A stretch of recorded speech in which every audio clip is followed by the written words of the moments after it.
আমি আমার কথা বলি, আমি একজন জাস্ট মাদ্রাসা ব্যাকগ্রাউন্ডের একজন হুজুর মানুষ।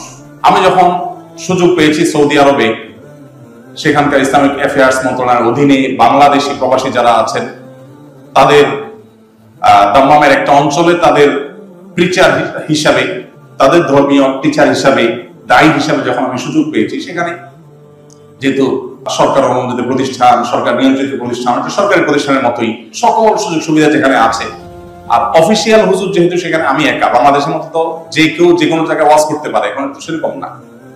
যারা সরকারি অনুমোদিত তাদের বাইরে কেউ ওয়াজ করতে পারে না। অতএব আমার যে ওয়েস্ট দাম্মাম পুরো এলাকার দায়িত্বে আমি ছিলাম, এই এলাকাতে যত মসজিদ আছে, যত হাজার হাজার লাখো বাংলাদেশি আছে, সেখানে অফিসিয়াল হুজুর একমাত্র আমি একা, আর কেউ ছিল না।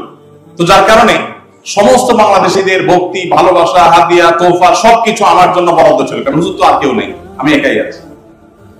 আমি তখন যখন পিস টিভির প্রোগ্রামে দুবাইতে গেছিলাম, তখন ডক্টর খন্দকার আব্দুল্লাহ জাহাঙ্গীরের সাথে একান্ত সাক্ষাতে স্যারকে বললাম যে স্যার, এভাবে তো 10টা বছর কাটিয়ে দিলাম, চাইলে পুরো জীবন কাটিয়ে দিতে পারি, লাক্সারিয়াস লাইফ লিড করতে পারি, সরকারি গাড়ি বাড়ি সবকিছু আছে, কোনো অভাব-অনটন নেই, তো কি করা উচিত আমার?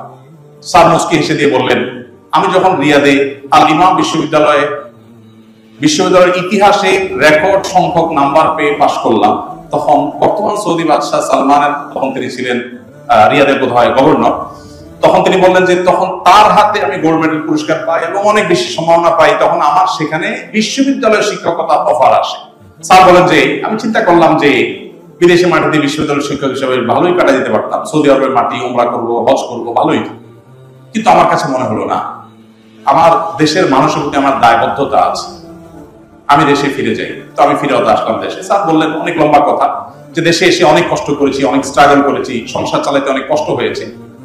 আপনাকে আমি বলবো যে আপনি 10 বছর ছিলেন এখানে, বিভিন্ন দেশের আলেমদের সাথে মিশেছেন, তাদের থেকে অনেক আইডিয়া পেয়েছেন, অনেক এক্সপিরিয়েন্স শেয়ার করার সুযোগ হয়েছে, অনেক বড় বড় পণ্ডিতদের সংস্রব পেয়েছেন, সান্নিধ্য পেয়েছেন, আমার মনে হয় আপনি অনেক কিছু শিখতে পেরেছেন।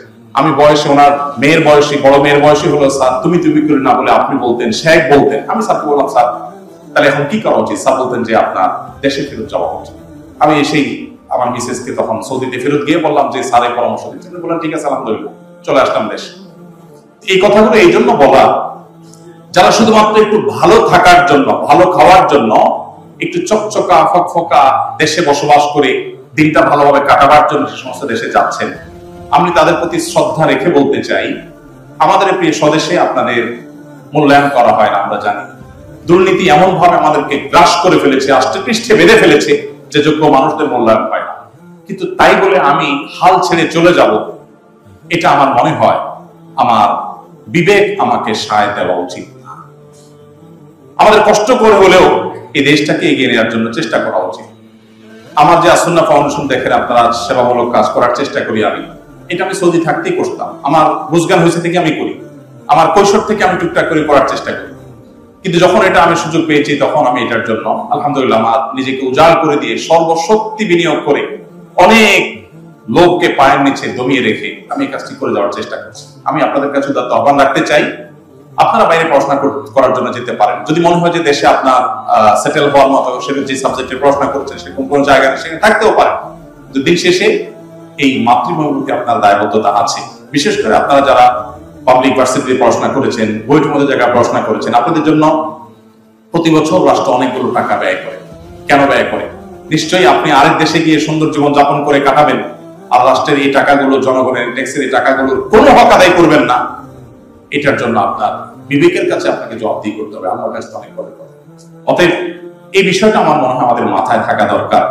দেশের প্রতি অভিমান, সমাজের প্রতি অভিমান আপনার থাকতেই পারে, কিন্তু সেজন্য আপনি আপনার এই যে দায়, সে দায় পরিশোধের মানসিকতা থাকা উচিত। হ্যাঁ, যারা সেখানে সেটেল আছেন ইতিমধ্যে, তাদের অনেকে আছেন আমি জানি, তারা সেখানে থেকেও দেশের প্রতি তাদের দায়িত্ব কর্তব্য পালন করছেন, আত্মীয়স্বজনের প্রতি দায়িত্ব কর্তব্য পালন করছেন, খোঁজ খবর নিচ্ছেন, সাধ্য অনুযায়ী দেশ, সমাজ এবং মানুষের প্রতি দায়িত্ব পালন করার চেষ্টা করছেন। এগুলোতে করতে পারেন, সেখানে দাওয়াতকে আপনার মিশন হিসাবে নিতে পারেন। ফ্যামিলির ঈমান আমল রক্ষা করার ব্যাপারে আপনি সর্বোচ্চ সিরিয়াস থেকে আপনি মনে করেন যে হ্যাঁ তাদেরকে আপনি রক্ষা করতে পারবেন, তাহলে আপনি পারেন।